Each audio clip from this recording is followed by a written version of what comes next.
Welcome back to the Bayou Guerrilla garden. No, not there was. Yes, it is. So, it's starting to be spring already here. I think it was 80 degrees today. It's 80 degrees a couple days ago. Our blackberries are really starting to leaf out. A bunch of them.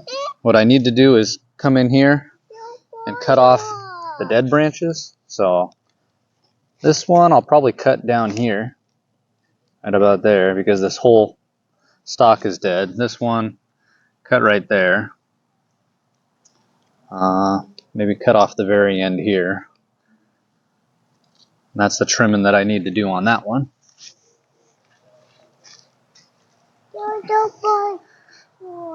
And this one's leafing out pretty nicely too. You can see this branch is throwing itself towards the ground. I'll probably let it stay on the ground, and what it should do, if it actually makes good ground contact, well, you already see it. It was making good ground contact. It starts throwing these roots, and then you can literally cut it, and you'll have a whole nother blackberry plant. And I lost my mic. So we'll stick this back down in the dirt. There we go. That'll force it to keep contact with the dirt. Cover it back up, and it will root there. And then, like I said, at midsummer or even in fall, I can cut it here, and I'll have two separate plants in addition to any suckers that it throws. Because blackberries and raspberries tend to sucker a lot, so you can just root up the suckers, and voila, you've got extra plants. This one isn't doing as well as the other ones. This is a different variety, but it too looks like it's gonna bud out okay with some new growth. So this one should be good, but I don't really expect too much from it. And this one I gotta cut and trim. And then the one thorned variety that we have is actually looking the best out of all of them. So this is the thorned variety that we got. Actually, I don't know if that's that one. Careful. It's got thorns. I think that one's part of the plant we got. I've been trying to keep, because we've got naturally occurring blackberries that are thorned in this area too. So I've been trying to keep those away from my named variety so that I don't get them all mixed up. And this one too is sort of creeping along the ground with this one stem, so it should root, or may root as well. Let's show them what we planted the other day. Come on, over this way. Oh yeah, it came off. Yeah. I see. Yeah, this was from the thorned variety. So this tells us, should we try and put it back on the thorned one? It's right here. Yeah, it was right there. It was no longer with. So this is a Brazos blackberry. Oh, the ants? Okay, be careful. Those ants can be pretty mean, Nacho. What's that? Okay, come here. No. No? Okay, here. Walk that. Let's show them what seeds we put in the ground. Look, it's already trying to remember where exactly I planted. But this one's coming up. I think that's something I planted. I don't remember what I put in this row. Do you remember what we put in this row, Nacho? Was it peas?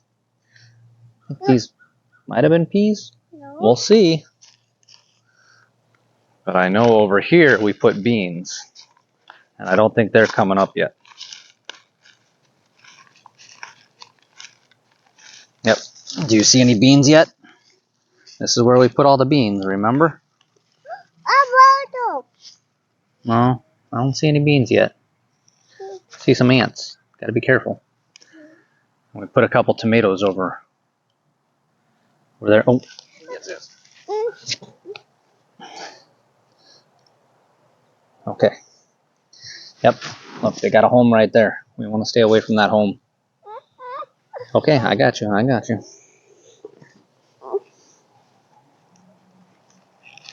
And then our onion. Okay, you'll go back home in just a sec. Our onion has come back. That we put down. It's not bulbing yet. I don't expect it to bulb for a while. But it's doing fairly well. Some new growth. We've got some pumpkins growing out of the compost pile that I need to throw more leaves on. It just doesn't want to stay on today. Hang on, Mitchell. I know. I'll get you. Oh, it's because I'm picking him up all the time. But here is a pumpkin. And I think this is a pumpkin as well, from the pumpkins that were thrown in. But I need to gather up some more of these leaves over here and throw more leaves on top, or try to convince one of the neighbors that actually has a lawn if I can take a bunch of their lawn scraps. Yeah, the onion's starting to grow too. I should put that in the ground somewhere. That's what we got out in the guerrilla garden. I need to get some more seeds in the ground. Leave it alone. Got to decide what to do. Oh, that might be the okra. I put a line of okra. I think that might be okra. No, that's fire. That's fire ants? Mm-hmm. Oh. So, okra is supposed to do well in this climate. Should get the greens in before it gets too hot. Like lettuce. We should plant some lettuce tomorrow. No. Yes, lettuce and collards. We'll check on our herbs in the containers here in a sec, as well as the tomatoes and peppers that we got.